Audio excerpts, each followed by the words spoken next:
these are toxic sweeteners, what are we really to look at in terms of healthy sweeteners? So if you're looking for something sweet in nature, let's make some room on the board here. Let's talk about potential substitutes that can be used that might be helpful for you in regard to still having something that tastes sweet. Now, the best number one thing that you can do, in my opinion,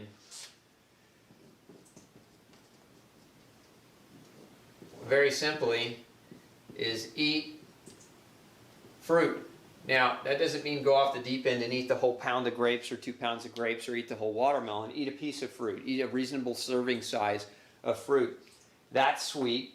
And if your gut is in a good place, if your gut's healthy, a lot of people have to detox from sugar and artificial sweeteners because there are addictive traits and addictive properties revolving around these. So you might not, you might not find that same addictive trait or quality around fruit, but fruit is a good sweetening alternative, and it's a healthy sweetening alternative. Now, there are a few others as well. Honey is an option. Now, you got honey, you've got maple is an option. These are probably 3 of the best. Some people use dates as an alternative. Now, I want to preface this all by simply saying this.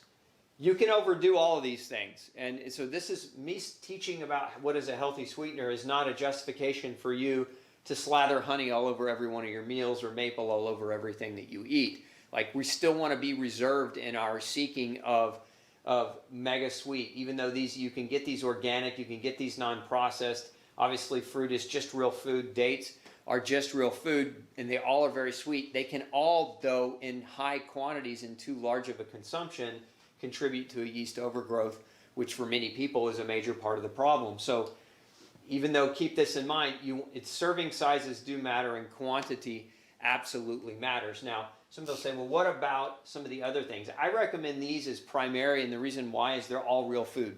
There's no processing. They're just real food, and we can always do better with just real food. Now, if we want to add some things in, there's another, you've probably heard of stevia. Stevia is an inulin fiber that has a very high level of sugar taste, and stevia can be used as a substitute.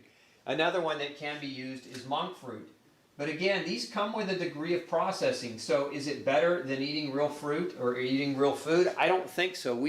Every time we try to learn the lesson of, is real food better for us than processed food? The answer always turns out, after 10 years of scientific experimenting and research, it always turns out that real food is actually better for us. So I would tend to lead you or help you gravitate toward the top things on this list, and that these things, although can be options, should be limited and should not be parts of your staple diet. Now, one of the other things that can be an alternative here, sugar alcohol.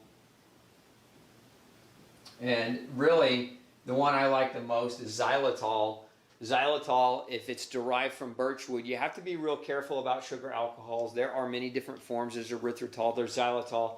Xylitol can be derived from corn, and so can erythritol, and that's where you have to be careful. I don't recommend them if they're derived from corn, because generally when they are, it's GMO and there's pesticide residue and other issues that you have to be worried about. But if you're doing like a pure birch xylitol, that's a pretty decent option. It's a good option to bake with when stevia won't work quite so well. So again, these are some options that you can tap into. Up here, these are some options that are real food-based options that you can tap into. Some people talk about agave. Agave could be added to this list, although you should be aware that agave is really high in fructose. And honey is too, by the way. And so here's where you have to be careful if you're using a lot of agave or a lot of honey, is if you have a problem with metabolizing fructose. Now, who has a problem metabolizing fructose? Usually people that have a high fructose diet. So if you're coming over from a high fructose, high corn fructose, and a bunch of other sweet-based foods, and you're trying to look at this as a healthier alternative to shift over to, but you're already struggling with your ability to metabolize fructose. Remember, fructose has to be metabolized by the liver. It can contribute to kind of a stress on the liver. You need copper as a mineral to be able to metabolize fructose properly. Many people have copper deficiencies and won't metabolize it, so when they eat it, so if you're one of those where you say, every time I eat honey, every time I try agave, every time I try to eat food that's higher in fructose, including fruits, many of you may not do well with fruits.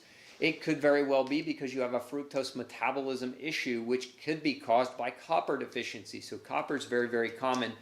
As a mineral, it's very, very common for people to be deficient in copper and struggle with adding things that have fructose into their diet because they just don't process it as well. It puts stress on the liver, and it creates almost like a detoxification type of reaction. So you do have to be careful, again, even with healthy ones in terms of quantities. So you can't, if you go overboard, you can put yourself in trouble as well.